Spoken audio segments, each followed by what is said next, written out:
नमस्कार दोस्तों, नंदन academy YouTube channel पे आपका स्वागत है। दोस्तों जैसा कि आप जानते हैं कि इस चैनल पर यूपी ट्रिपल एससी पीईटी 2026 के लिए जीके जीएस की क्लासेस चल रही हैं दोस्तों।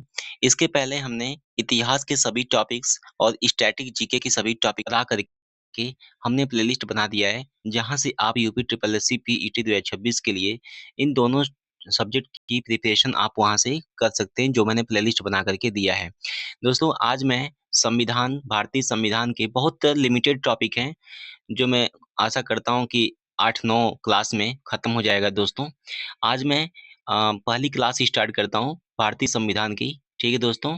जो यूपी ट्रिपल एससी पीईटी के लिए सब टॉपिक वाइज़ सिलेबस में जो टॉपिक हैं उसके उसके अकॉर्डिंग क्लास चलेगी। क्लास 1, क्लास 2, क्लास 3 ऐसे करके सवाल मतलब कि जो पॉलिटी की जो टॉपिक्स है उसको खत्म किया जाएगा दोस्तों, ठीक है? तो चलिए दोस्तों क्लास स्टार्ट करते हैं। देखिए पहले कह रहा है कि भारतीय संविधान कैसा है? तो भारतीय संविधान कैसा है? लिखित संविधान है और सबसे बड़ा विस्तृत संविधान है भारतीय संविधान, ठीक है दोस्तों? नेक्स्ट देखिए कह रहा है कि मूल संविधान में कुल कितने अनुच्छेद, भाग और अनुसूचियाँ थीं? तो मूल संविधान में 395 अनुच्छेद, 22 भाग और 8 अनुसूचियाँ थीं, ठीक है दोस्तों? नेक्स्ट क्वेश्चन देखिए फ्रेंड्स, कह रहा है कि वर्तमान में संविधान में लगभग कितने अनुच्छेद और अनुसूचियाँ हैं? तो वर्तमान में 450 से अधिक जो है अनुच्छेद हैं और 25 भाग हैं और 12 अनुसूचियाँ हैं, ठीक है दोस्तों? नेक्स्ट क्वेश्चन देखिए फ्रेंड्स, इसमें क्या है? 12 अनुसूचियाँ हैं, क्या है? 12 अनुसूचियाँ दी गई हैं हमारे वर्तमान संविधान में, ठीक है दोस्तों? नेक्स्ट देखिए, भारतीय संविधान का सबसे बड़ा बाह्य स्रोत क्या माना जाता है? तो सबसे बड़ा बाह्य स्रोत जो है, भारतीय संविधान अधिनियम 1935 को माना जाता है दोस्तों। इसमें से 90% भाग जो है हमारे संविधान में लिया गया था।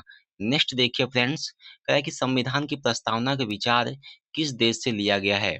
तो संविधान की प्रस्तावना का जो विचार है संयुक्त राज्य अमेरिका से लिया गया है दोस्तों, ठीक है? क्या है कि मौलिक अधिकार किस देश से इसके संविधान से लिए गए हैं? तो मौलिक जो अधिकार है यह यूएसए से लिया गया है, ठीक है दोस्तों? नेक्स्ट क्वेश्चन देखिए फ्रेंड्स, कह रहा है राज्य के नीति निर्देशक तत्व किस देश से लिया गया है? तो राज्य के जो नीति निर्देशक तत्व हैं, जिसे डीपीएसपी कहा जाता है, ठीक है? तो directive principle of state policy, तो इस ये आयरलैंड से लिया गया है, ठीक है दोस्तों? कह रहा है कि संसदीय शासन प्रणाली कहाँ से ली गई है? तो संसदीय शासन प्रणाली जो है ब्रिटेन से ली गई है, संसदीय शासन प्रणाली, ठीक है दोस्तों? नेक्स्ट देखिए फ्रेंड्स, कह रहा है कि आपातकालीन उपबंध किस देश के संविधान से प्रभावित है? तो जो आपातकालीन उपबंध है यह जर्मनी से लिया गया है, कहाँ से? जर्मनी से। और भारत शासन अधिनियम 1935 से भी लिया गया है, ठीक है दोस्तों? नेक्स्ट क्वेश्चन देखिए फ्रेंड्स, कहा है कि संविधान संशोधन की प्रक्रिया किस देश से ली गई है?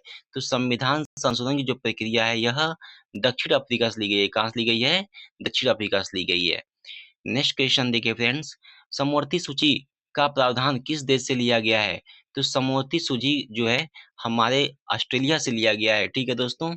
मौलिक कर्तव्य किस देश से लिया गया है? तो मौलिक अधिकार जो है वह यूएसए से, और मौलिक कर्तव्य जो कह रहा है यह किस देश से लिया गया है दोस्तों? यह लिया गया है पूर्व सोवियत संघ, मतलब रूस से लिया गया है दोस्तों, ठीक है? नेक्स्ट देखिए फ्रेंड्स, कि संघीय व्यवस्था कहाँ से ली गई है? तो कनाडा से ली गई है संघीय व्यवस्था, जो बहुत ही इंपॉर्टेंट है दोस्तों। एकल नागरिकता प्रावधान किस देश से लिया गया है? तो ब्रिटेन से जो है एकल नागरिकता का प्रावधान लिया गया है, ठीक है? नेक्स्ट क्वेश्चन देखिए फ्रेंड्स, कह रहा है कि विधि का शासन किस देश के संविधान से लिया गया है? तो जो विधि का शासन है किस देश के संविधान से लिया गया है? ब्रिटेन से लिया गया है, ठीक है? ब्रिटेन से लिया गया है क्या? विधि का शासन। नेक्स्ट क्वेश्चन देखिए, कह रहा है कि भारतीय संविधान में कठोरता और लचीलेपन क्या है? तो भारतीय संविधान में जो लचीला है और कठोरता है क्या है? इन दोनों का अनूठा मिश्रण है जो भारतीय संविधान है, ठीक है फ्रेंड्स? नेक्स्ट क्वेश्चन देखिए दोस्तों, कह रहा है कि भारत में किस प्रकार की नागरिकता का प्रावधान है? तो भारत में एकीकृत मतलब सिंगल सिटीजनशिप की प्रावधान है, मतलब एकल नागरिकता का प्रावधान है, ठीक है दोस्तों? और एकल नागरिकता कहाँ से लिया गया है? ब्रिटेन से। भारत में संसद की शासन की प्रणाली कैसी मानी जाती है? तो भारत में शासन की जो प्रणाली है कैसी है? संसदीय स्वरूप का है, ठीक है दोस्तों? नेक्स्ट क्वेश्चन देखिए फ्रेंड्स, कह रहा है कि भारतीय संविधान की प्रकृति कैसी है? तो भारतीय संविधान की जो प्रकृति है, एकात्मक झुकाव के साथ संघीय है, मतलब संघ ही सब कुछ माना जाता है एक तरह से। नेक्स्ट क्वेश्चन देखिए फ्रेंड्स, भारतीय संविधान का अभिभावक किसे कहा जाता है? तो भारतीय संविधान का जो अभिभावक है, किसे कहा जाता है? तो इसका राइट आंसर क्या हो जाएगा? इसका राइट आंसर हो जाएगा मतलब सर्वोच्च न्यायालय। ठीक है दोस्तों। नेक्स्ट देखिए फ्रेंड्स, कह रहा है कि भारत में न्यायपालिका कैसी है? तो भारत की जो न्यायपालिका है स्वतंत्र और एकीकृत न्यायपालिका है। ठीक है। नेक्स्ट देखिए फ्रेंड्स, कह रहा है कि सार्वभौमिक वयस्क मताधिकार मतलब यूनिवर्सल एडल्ट फ्रेंचाइजी की न्यूनतम आयु क्या है? तो ये क्या है? 18 वर्ष है, मतलब 18 वर्ष का जो है कोई भी हमारे देश में मत दे सकता है, वोट दे सकता है। वयस्क मताधिकार 21 से घटाकर 18 किस संविधान संशोधन द्वारा किया गया? तो ये 61वां संविधान संशोधन 1889 के द्वारा किया गया कि 21 से घटा करके 11 कर दिया गया था। ठीक है दोस्तों। नेक्स्ट देखिए, भारतीय संविधान में त्रिस्तरीय सरकार की व्यवस्था कब जोड़ी गई? तो भारतीय संविधान में जो त्रिस्तरीय संविधान है वह कब जोड़ा गया था? 73वें और 74वें संशोधन में जोड़ा गया था। ठीक है। भारत एक पंथ मतलब धर्मनिरपेक्ष है। ठीक है। इसका अर्थ क्या है? इसका अर्थ यह है कि अ, राज्य का अपना कोई भी राज्य का अपना कोई भी राज्य का अपना कोई भी जो है धर्म राजकीय धर्म नहीं होगा। सभी धर्मों का क्या होगा इसमें? संरक्षण समान माना जाएगा। ठीक है दोस्तों। इसका मतलब होता है भारत एक धर्मनिरपेक्ष है। नेक्स्ट देखिए फ्रेंड्स, कह रहा है मौलिक अधिकार का वर्णन संविधान के किस भाग में है? तो जो मौलिक अधिकार इसका वर्णन भाग 3 में अनुच्छेद 12 से 35 तक है। ठीक है। नेक्स्ट देखिए, कहा है कि भारतीय संविधान में कितने मौलिक अधिकार थे? तो 7 थे, इस समय 6 हैं। ठीक है दोस्तों। कह रहा है कि संपत्ति के अधिकार को किस संशोधन द्वारा मौलिक अधिकार से हटाया गया? तो संपत्ति का अधिकार देखिए, यहाँ जो 7 है ना, यहाँ जो दिखा रहा है, यहाँ जो 7 दिखा रहा है दोस्तों, यही संपत्ति के अधिकार को हटा करके इस समय कितना कर दिया गया है? 6 कर दिया गया है। ठीक है। और संपत्ति का जो अधिकार है उसको किस संशोधन द्वारा मौलिक अधिकार से हटा दिया गया? तो 44वां संविधान संशोधन 1778 के संशोधन द्वारा संपत्ति के अधिकार को मौलिक अधिकार से हटा करके कानूनी अधिकार बना दिया गया, जो अनुच्छेद 300 ए में है। ठीक है दोस्तों। नेक्स्ट देखिए फ्रेंड्स, कह रहा है कि वर्तमान में संपत्ति का अधिकार किस अनुच्छेद में है? देखिए मैंने बताया था कि अनुच्छेद 300 अ या अनुच्छेद 300 क में जो है कानूनी अधिकार कर दिया गया है संपत्ति के अधिकार को। नेक्स्ट देखिए फ्रेंड्स, कहा कि डॉक्टर भीमराव अंबेडकर ने किस अनुच्छेद को संविधान की आत्मा कहा था? जिसे हम अनुच्छेद 32 कहते हैं। यही संवैधानिक उपचारों का अधिकार है, जिसे बोलते हैं राइट टू रेमेडीज, मतलब कि कॉन्स्टिट्यूशनल रेमेडीज। ठीक है दोस्तों। तो इसका राइट आंसर हो जाएगा अनुच्छेद 32। नेक्स्ट क्वेश्चन देखिए, कह रहा है कि नीति निर्देशक तत्व का उल्लेख किस भाग में है? तो भाग 4 में है। जो नीति निर्देशक तत्व है भाग 4 में जो है 36 से 51 तक दिया गया है। ठीक है।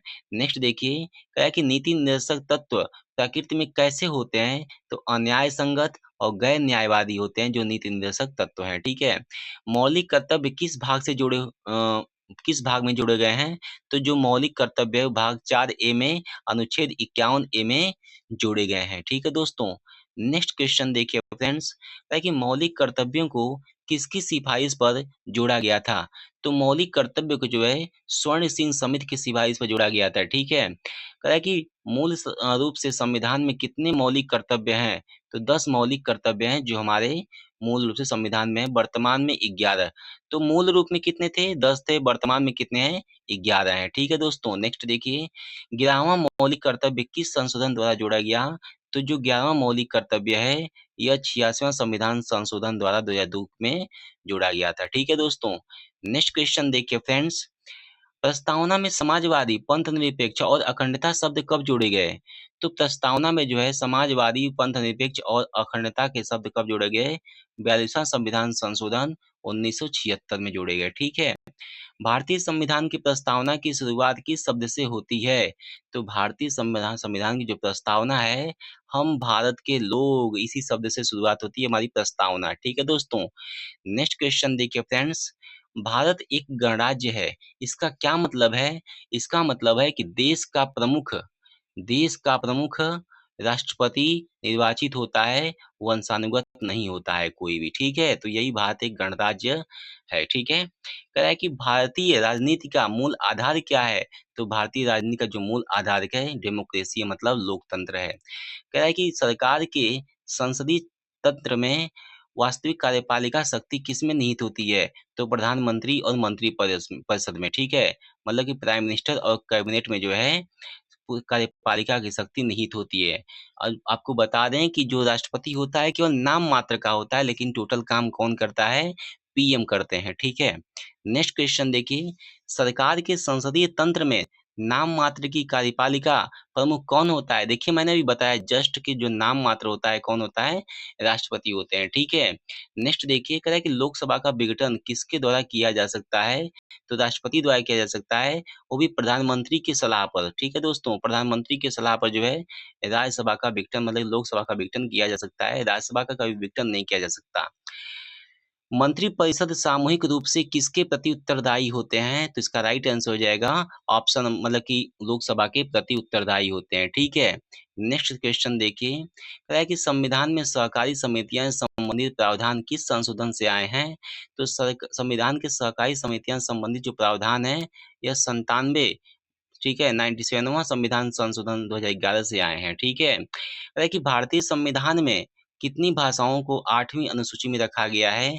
तो 22 भाषाओं को, ठीक है। इसमें 23 हो गया लेकिन अभी 22 ही दिखाता है, ठीक है। नेक्स्ट देखिए फ्रेंड्स, कह रहा है कि मूल संविधान की 8वीं अनुसूची में कितनी भाषाएं थीं? तो मूल संविधान की 8वीं अनुसूची में 14 भाषाएं थीं। बोडो, डोगरी, मैथिली और संथाली भाषाएं किस संशोधन से जोड़ी गईं? तो 92वां संविधान संशोधन 2003, ठीक है। नेक्स्ट देखिए फ्रेंड्स, संघ और राज्यों के मध्य शक्तियों का विभाजन किस अनुसूची में है? तो 7वीं अनुसूची में है संघ और राज्यों के मध्य शक्तियों का विभाजन, ठीक है दोस्तों। नेक्स्ट क्वेश्चन देखिए फ्रेंड्स, कह रहा है कि अवशिष्ट शक्तियां मतलब रेसिड्यूअरी पावर किसके पास सुरक्षित है? तो अवशिष्ट शक्तियां जो है केंद्र सरकार के पास सुरक्षित है, संसद के पास सुरक्षित है, ठीक है। नेक्स्ट देखिए, भारत में निर्वाचन के संचालन के लिए कौन स्वतंत्र संस्था है? तो निर्वाचन के लिए निर्वाचन आयोग, ठीक है दोस्तों। नेक्स्ट क्वेश्चन देखिए फ्रेंड्स, कह रहा है कि नियंत्रक एवं महालेखा परीक्षक का पद संविधान के किस अनुच्छेद में है? तो अनुच्छेद किसमें है? अनुच्छेद 148 में है, ठीक है दोस्तों। नेक्स्ट देखिए फ्रेंड्स, लोक सेवा आयोग, संघ लोक सेवा आयोग का प्रावधान किस भाग में है? तो यह भाग 16 भाग 14 में है, और भाग 14 है ना वो, हाँ भाग 14 में है। और जो है 315 से 323 अनुच्छेद के बीच क्या इसका प्रावधान है यूपीएससी का। नेक्स्ट क्वेश्चन देखिए, आपातकाल के दौरान कौन से मौलिक अधिकार समाप्त नहीं होते? तो 20 एंड 21 जो मौलिक अधिकार हैं ये समाप्त नहीं हो सकते, ठीक है। वित्तीय आपातकाल का प्रावधान किस अनुच्छेद में है? तो 360 में है, जो जो वित्तीय आपातकाल में है।